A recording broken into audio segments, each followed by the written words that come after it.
I grew up in a middle-income family. Both of my parents had decent jobs, but they had 6 mouths to feed: themselves, me, and my 3 siblings.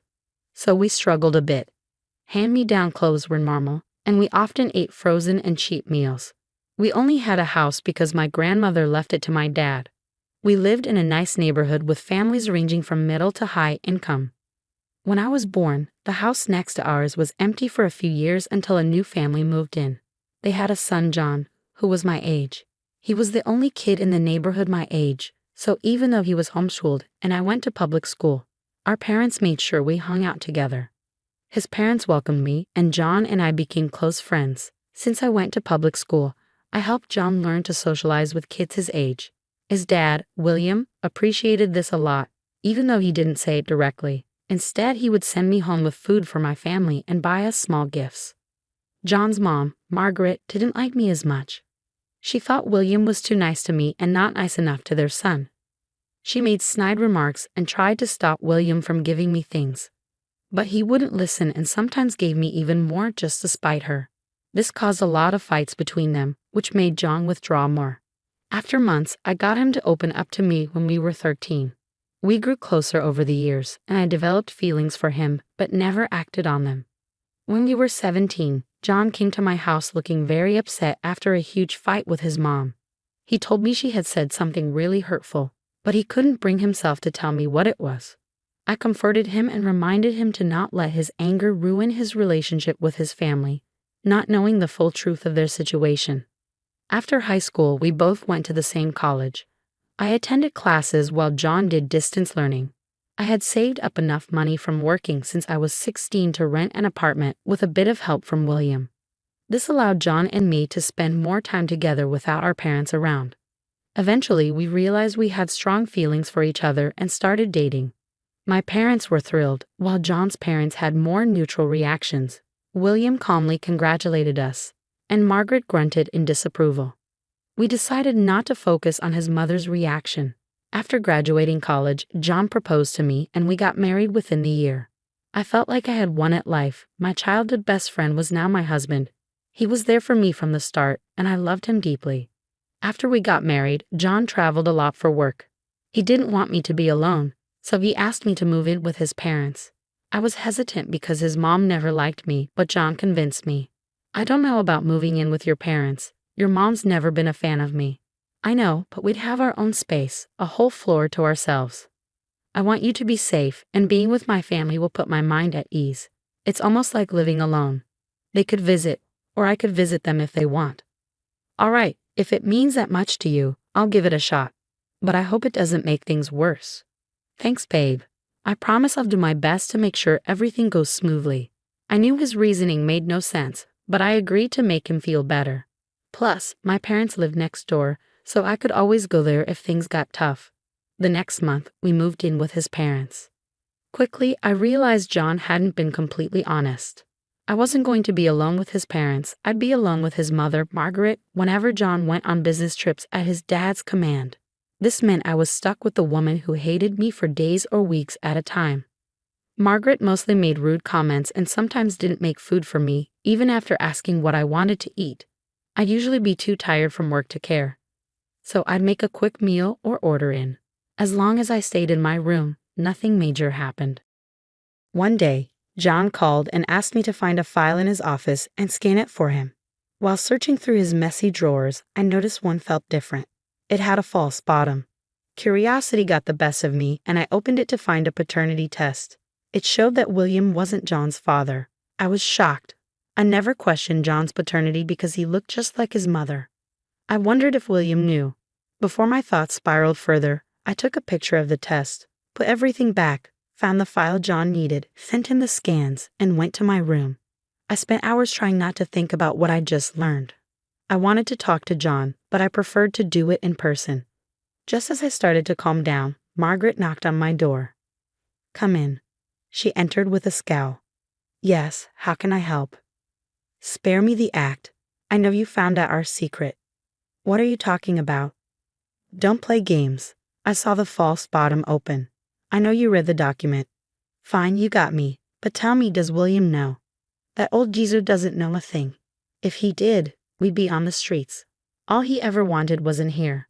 I got away with John not being his only because John looks like me. How could you deceive him after all he's done for you? Spare me your moral judgments. I'm not the only one betraying him. John's in on it too. He's used to this lifestyle and won't let it go. That can't be right. What if I tell William everything? Oh please, you think you can ruin our game of pretend? I'd make William believe you're lying to cause chaos. He'll choose us over you any day. You won't get away with this forever. The truth will come out. Save your fairy tales for someone who cares. Good luck with that. She walked out, and my heart pounded. Margaret had answered all my questions. I was disgusted with both of them. How could John deceive the man who raised him? How long had he known? Did he feel any remorse? Would he go along with Margaret's plan to leave me? I barely slept that night, consumed by my thoughts. The next day passed in a haze. William had returned from his work trip, and I couldn't look him in the eye because of how guilty I felt. I wanted to tell him everything, but I knew that if I tried, Margaret would find a way to turn the tables on me and make me the bad guy. That night, William asked the three of us to have dinner together. I silently ate my food except when William asked me questions about work.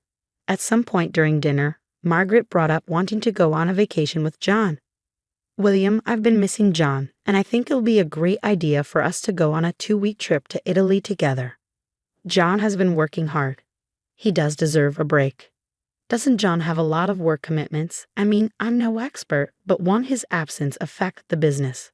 Please, William managed the business for years before John joined. A short break won't hurt. That's true, and John could use some time off.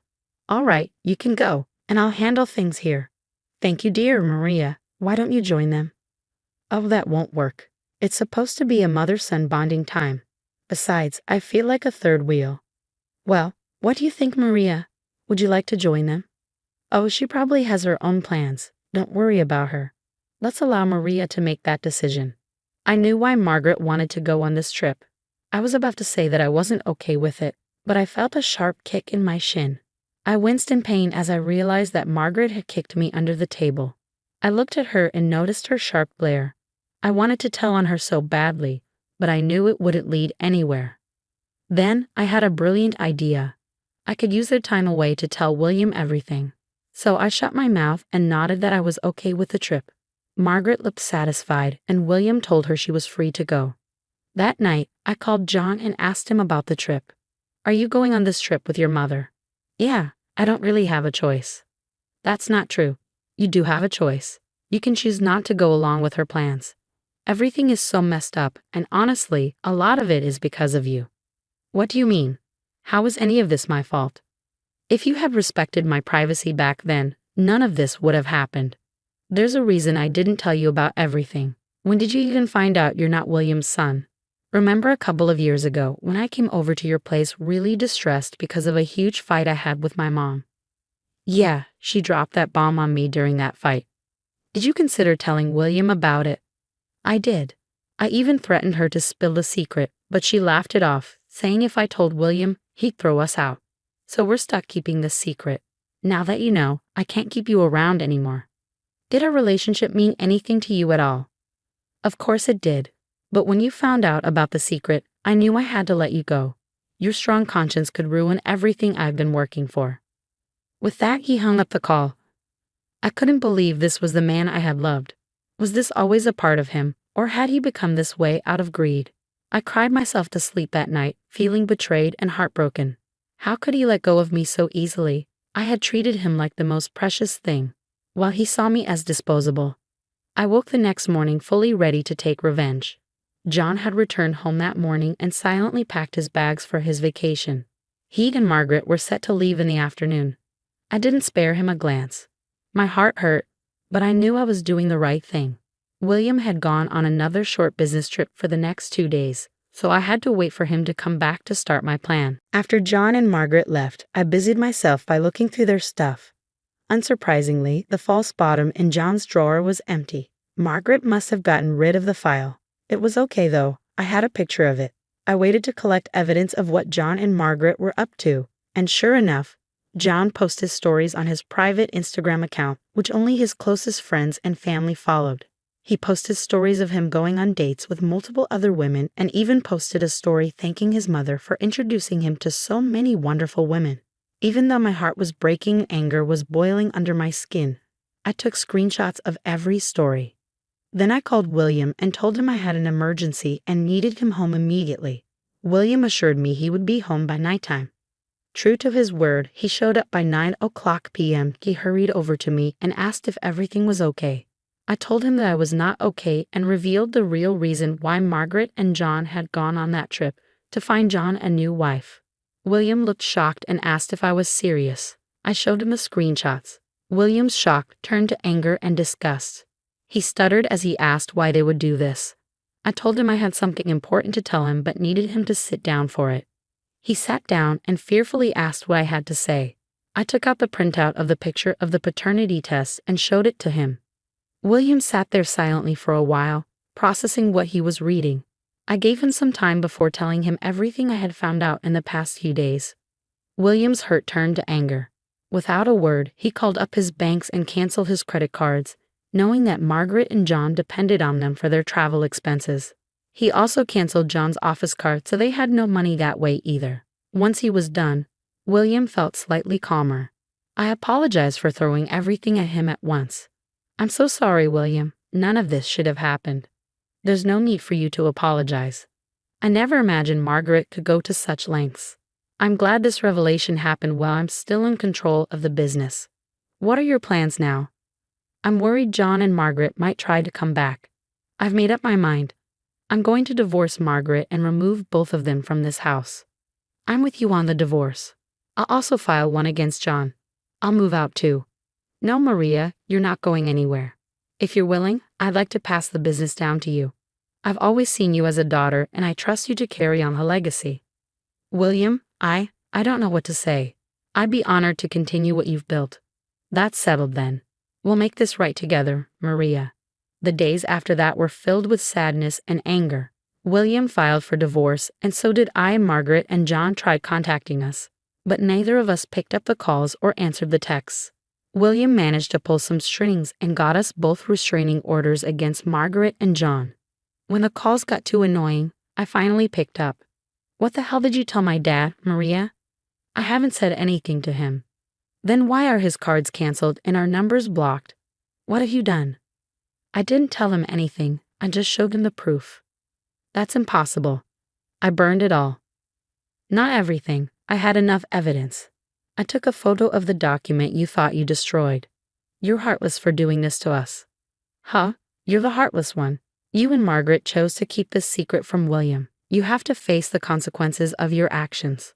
You're tearing our family apart." "No, you're doing it. It's the truth that's finally coming out. It's time to take responsibility." I hung up the call and blocked John and Margaret. In the weeks that followed, William and I sent our divorce papers to our respective partners. William had all of John's and Margaret's things packed and put away in a storage facility. He gave them 1 month to show up and take their things, or they would have to pay to keep their belongings there.